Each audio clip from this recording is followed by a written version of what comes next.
আসসালামু আলাইকুম। পতিত শেখ হাসিনা সরকারের সাথে বর্তমান অন্তর্বর্তীকালীন সরকারের বেশ কিছু বৈশিষ্ট্য মিলে যায়। আর নির্বাচন নিয়ে ডক্টর ইউনূস সরকারও শেখ হাসিনার মতো টালবাহানা শুরু করেছে। তো সম্প্রতি এমন মন্তব্য করেছেন বিএনপির সিনিয়র যুগ্ম মহাসচিব রুহুল কবির রিজভী। বিএনপির এই শীর্ষ নেতা বলেন, গত 15 বছর যাবৎ দেশের জনগণ অবাধ সুষ্ঠু নির্বাচন এবং ভোট কেন্দ্রে গিয়ে ভোট দেয়া থেকে বঞ্চিত হয়েছে। সেই বঞ্চনা থেকে আজও মানুষ মুক্তি পায়নি। আর শেখ হাসিনা সরকারের মতো এই বর্তমান অন্তর্বর্তীকালীন সরকারও নির্বাচন নিয়ে টালবাহানা করছে। কেন জানি এই বর্তমান অন্তর্বর্তীকালীন সরকারের সাথে শেখ হাসিনার অনেক বৈশিষ্ট্য মিলে যায়। তিনি আরও বলেন, আমরা চাই জুলাইয়ের ঘটনার একটি সুষ্ঠু বিচার।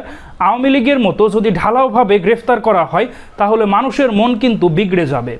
সেই দুর্বৃত্তরা এখনও গ্রেফতার হয়নি, কেন তাদের এখনও সাজা হয়নি? যারা আবু সাইদ, মুগ্ধ এবং ওয়াসিমকে হত্যা করেছে তাদেরকে তো সবাই জানে ও চেনে, এবং এটি করেছে প্রকাশ্যে দিবালোকে। কেন তাদেরকে এখনও চিহ্নিত করে বিচারের আওতায় আনতে ব্যর্থ হয়েছে এই অন্তর্বর্তীকালীন সরকার? তারা কেন পারছে না? কারণ তাদের কাজের থেকে অকাজ বেশি। তারা জনগণের চাহিদাগুলো না মিটিয়ে তারা খামখেয়ালি এবং অযৌক্তিক কাজ করে যাচ্ছে।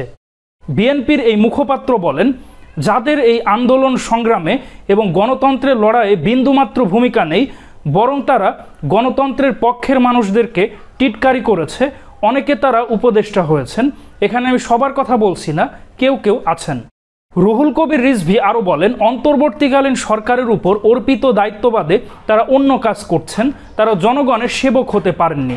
তারা যদি সত্যি সততার সঙ্গে কাজ করতেন তাহলে তারা নির্বাচনের ডেডলাইন দিতেন এবং নির্বাচনের তারিখ ঘোষণা করতেন।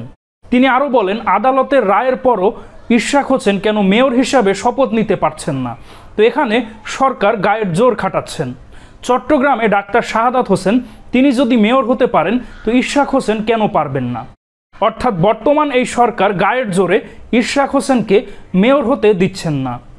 তো দর্শক মণ্ডলী, বিএনপির এই সিনিয়র এই নেতা রুহুল কবির রিজভী অন্তর্বর্তীকালীন সরকারকে শেখ হাসিনা সরকারের সাথে তুলনা করে এ সকল কথা তুলে ধরেন।